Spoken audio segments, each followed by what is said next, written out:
This is roll one with Michele Cohen Rodriguez. This is November 23rd, 1998. The survivor is Michele Cohen Rodriguez. Maiden name is Rosenberg. The interviewer is Sephora Glass. We are in Santa Monica, California, USA, and the language is English. My name is Zipporah Glass, Glass. I'm going to be conducting an interview today with Mrs. Cohen Rodriguez. Today is November 23rd, 1998. We are in Santa Monica, California, and the language will be in English. Good morning, Mrs. Cohen Rodriguez. Good morning. Could you say your name and spell it, please? My name is Michele Cohen Rodriguez, Michele, Cohen, Cohen, and it's hyphenated. Rodriguez, Rodriguez. And what was your name at birth?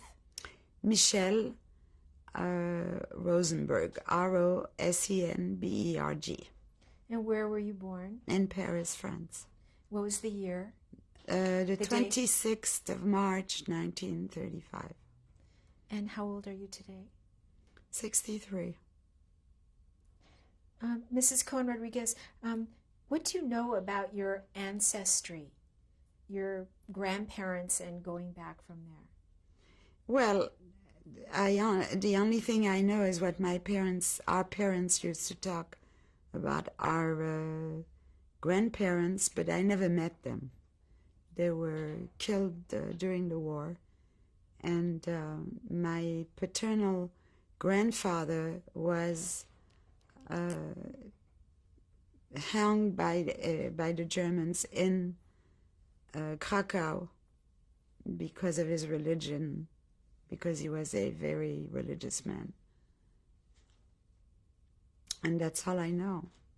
So your paternal grandparents were from Poland? Yes, they were from Krakow.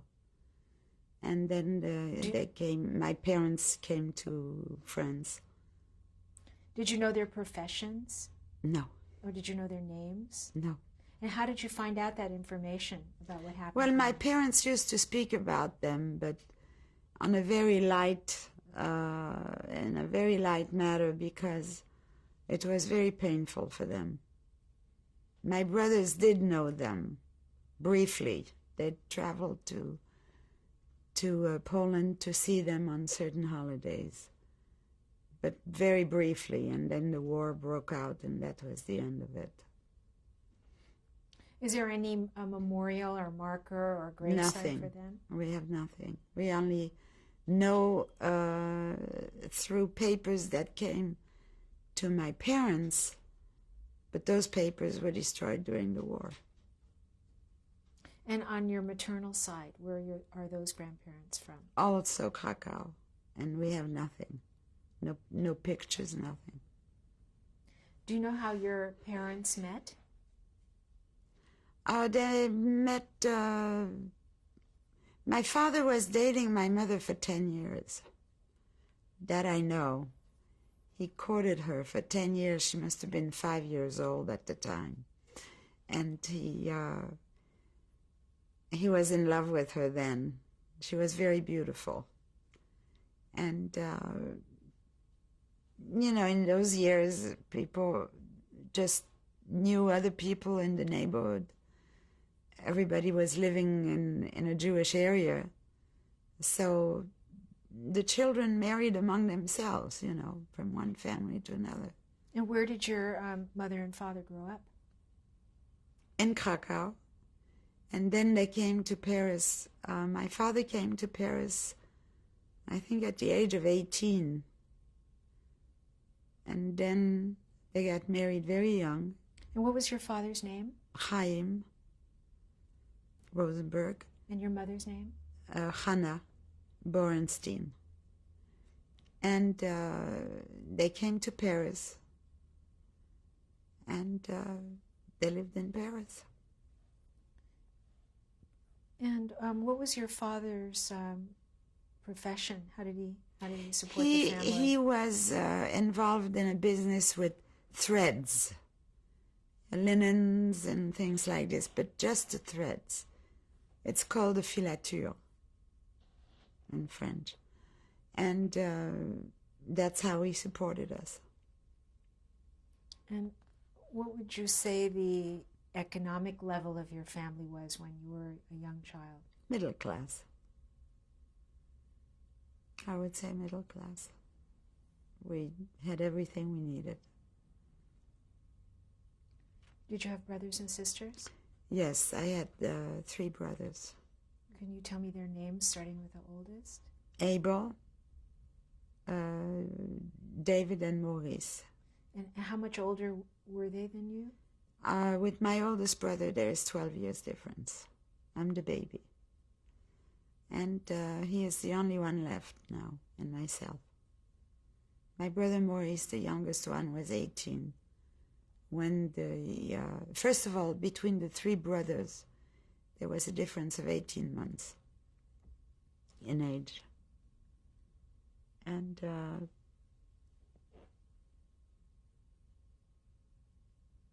my brother Maurice was deported at the age of 18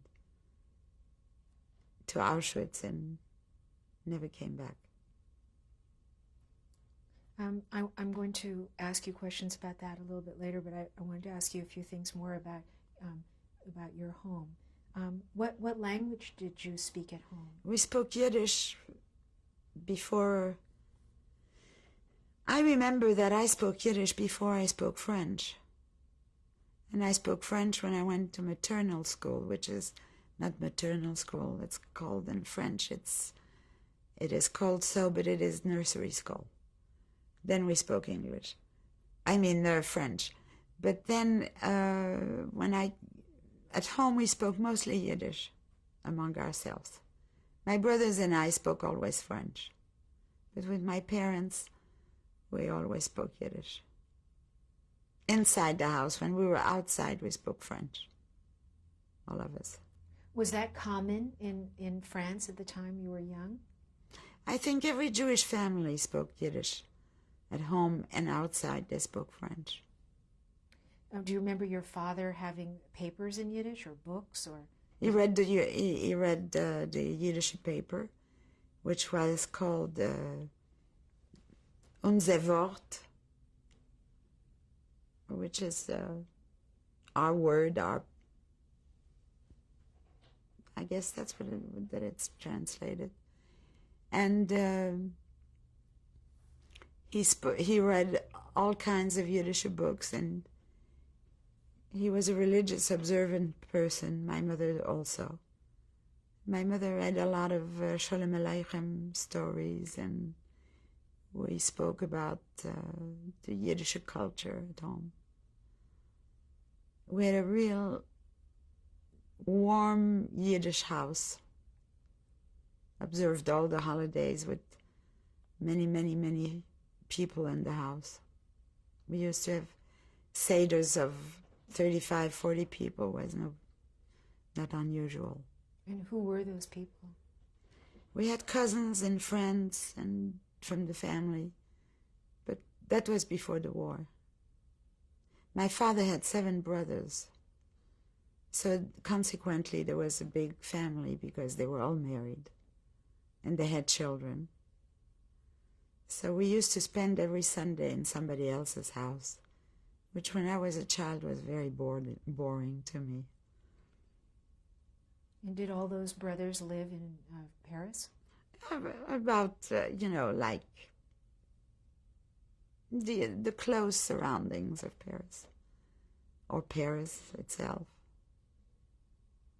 And we were a very, very close family. And on your mother's side, did you have extended On my mother's family? side, there was only one sister who was like our second mother. She was... In fact, we called her Mama. What was her name? Lily Wagaman was her name. She passed away about 7 years ago. She was very close to us. She was a part of our life that was very important. She lived with us until she got married. because her parents, of course, were deported, and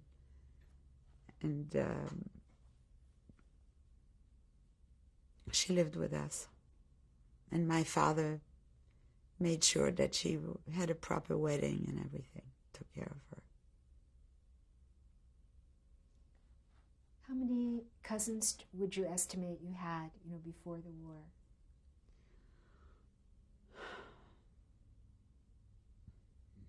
40, 45. I have only 4 left. Most of them,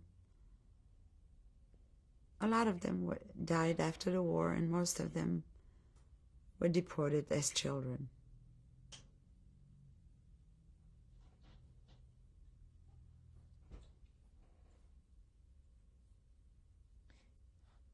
Can you tell me a little bit more about where you grew up? Like, would you describe your home? Was it a flat or a house, and what neighborhood? No, it was a house with 2 floors, and in a very nice neighborhood, very residential, like you would say, Santa Monica, Beverly Hills, a very residential area. And the school was about 3 blocks away. It was a non-Jewish neighborhood. And for my parents and the family to go to the synagogue, we had to walk about 45 minutes. And the people in the area, everyone knew that we were Jewish, and everybody was very nice to us. When the war broke out, many of the people who lived in the neighborhood helped us. What was the name of the neighborhood? It was just, there was no neighborhood, name like, no, there wasn't. It was the neighborhood of Levallois-Neuilly. That was it. What was the name of the street that you lived on, the address? 9 bis rue Voltaire. It was a block away from the subway. It was a beautiful area. Across the street from us was and still exists, the English hospital, the British English hospital, which is very famous in France as a very good hospital. And about 6 blocks away was the American hospital, which was very strange. We had no French hospital around, but we had to go quite a distance to go to a French hospital, which was strange. Do you know why your parents chose to live in what you describe as sort of a non-Jewish neighborhood? No, they just found that house, and it was a large apartment, and in a 2-story house, which was very unusual. And they liked the idea. It was private. There was a little garden in the back, which was very unusual for Paris. I guess they just liked it because it was a nice area. Did you have contact with the neighbors? Oh, yes. And their children? Oh, yes. Everybody knew everybody, and we knew everything about who got married, who didn't, and we used to go to their weddings. But they never came to our weddings because it was total different cultures. The Jews didn't mingle so much with the Gentiles in Simchas, except the Gentiles used to invite us, and we would go. But we only went to their receptions. We never went to their religious, for some reason. I don't know why. And they never came to our religious events, like when my oldest brother got married right after the war. They didn't come to the synagogue, but they came to the reception. I don't know why. Probably without any reason. Do you remember how you felt as a young girl, being Jewish, being, different than those neighbors? Only in school. In school, I felt different because the directrice, which was the dean, like the dean of the school, was very protective of the Jewish children that were in the school. But there was the young children of my age, some of them were very anti-Semitic. Would you explain that? Well, they used to treat us with name-calling.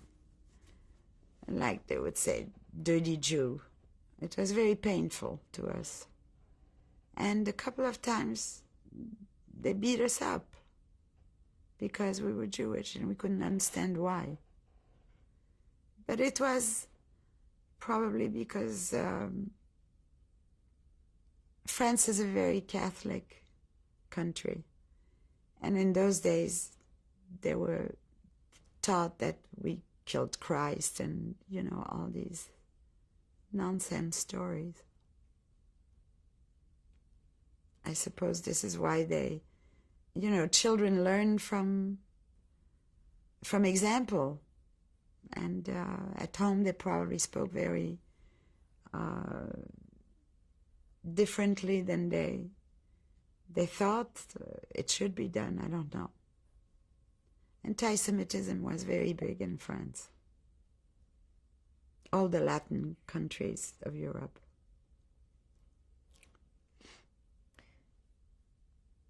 Do you remember the name of the synagogue that your parents went to? Yes, it was called the Little Synagogue of Neuilly. It was a beautiful synagogue. What are your memories of it? The smell. It had a very... It smelled of spices. The spices that you smell on Shabbat.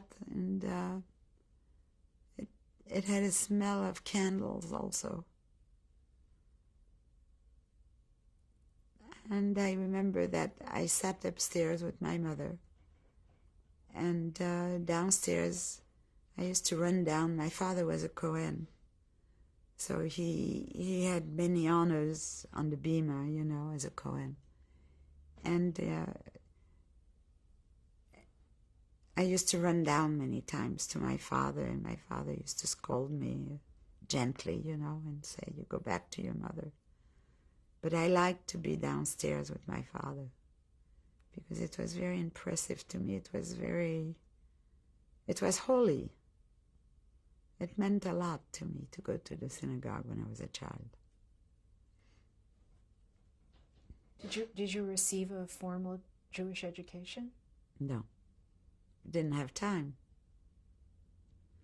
And I resented the fact that we didn't have the first communion, like all the other children. That my friends, I was invited to the first communion all the time. They looked like little brides, and I used to resent that a little bit. And then my father said, you just have to be patient and wait until your wedding day. So I did. Were you taught Hebrew and prayers? No. We did everything in Yiddish at home. The boys my brothers went to Hebrew school, and they had a melamed at home that came and gave them private lessons. But only actually my mother knew how to read and write Hebrew and read and write Yiddish. But and my aunt and the adults, but as far as the children, the girls were not taught that. Only the boys. We didn't mind it. And what was Shabbat like in your home? Very important. Shabbat started on Thursday. We started to get ready on Thursday for Shabbat. The cooking, the baking, the big cleaning was going on with scrubbing, and Shabbat was beautiful. Friday night the linens were out, special linens, and the candelabras were shining, and we had help in the house, and they knew what to do, that everything had to be shiny, but no one was allowed to cook except my mother. She would not want anyone, or my aunt, she didn't want anyone to mix up her dishes, and that there shouldn't be any mishap in the kitchen. And I used to help to set the table and things like this. But it was like I said, Thursday started the cooking and things like that. Shabbat was very important. And I behaved very well on Shabbat. My mother used to say, it would be wonderful if God could make several Shabbats in 1 week, so you would be always on time and listening to me.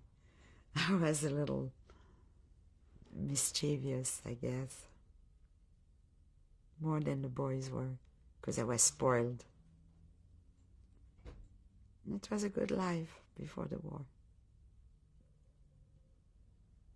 Do you remember your brother's bar mitzvah? No. I don't remember that.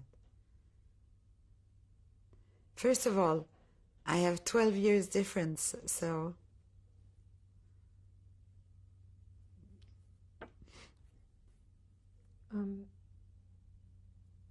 I remember my brother's wedding. It was a big, big thing. I was 12 years old at the time.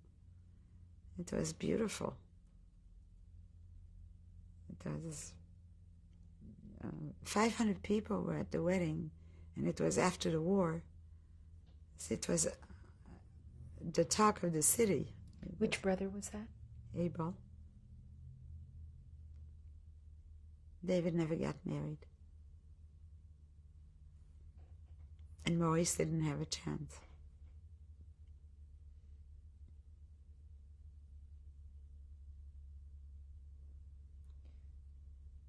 Was Zionism or Israel somehow important to your family? Yes, my father always spoke about that.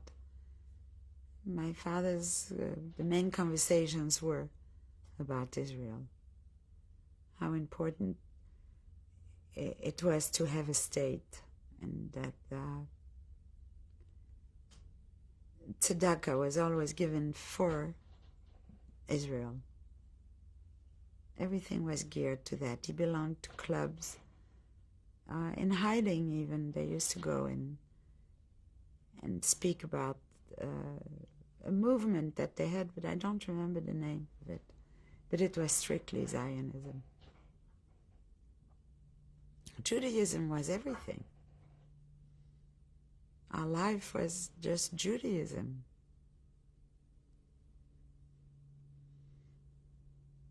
And then when the Germans came in, they just took everything away from us. Was there any discussion in your family that you remember about living in Israel before the war? No. Not that I remember. I was too young to remember that. But when my father and mother discussed, they used to speak about Israel, they said that maybe someday they will go and visit. But there wasn't too much depth into it.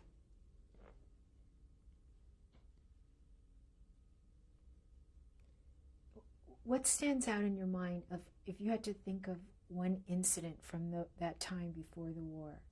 What comes to mind? A memory you might have of life before the war. It was peaceful. Odors were very important for me. And it smelled clean. The war left me with when the war broke out, I felt that everything became very dirty. It was a personal insult to my country that I love France very much, and I felt that the Germans invaded my country and made it and soiled it, and therefore brought out in people's minds horrible things. It was like Machiavellic things. For some reason, it was odors that stand out in my mind. Everything was clean and fresh.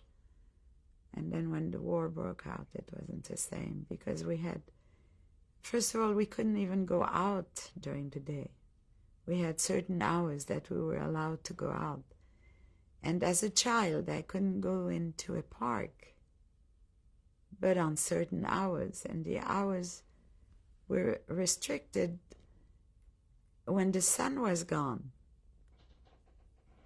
Do you remember how old you were when you first experienced that? I think about 7, 8 years old, 6 maybe. There was a park not too far from home where my mother used to take me there, and I used to meet my friends there in a certain spot, and we would play under a certain tree. And it was, the park was surrounding the city hall of our area. It was beautiful, with beautiful statues and a lot of art around, and a lot of greenery and flowers. And for some reason, the odors of the flowers disappeared for me when the war broke out, because we couldn't play anymore. We had to be there. There was a sign that says, "No Jews and dogs are allowed." Do you remember that? Yes. It was written on a ceramic plaque with navy blue letters. And it was, to me, I couldn't understand it. And when I asked my parents explanations, they were dumbfounded themselves. They were shocked by what happened, because although they lived in a country prior to this, prior to France, they lived in an anti-Semitic environment also in Poland. So maybe they thought that coming to France, it would be another culture and it would be different. And then suddenly this happened, and for some reason they just could not speak about it. They couldn't give me explanations.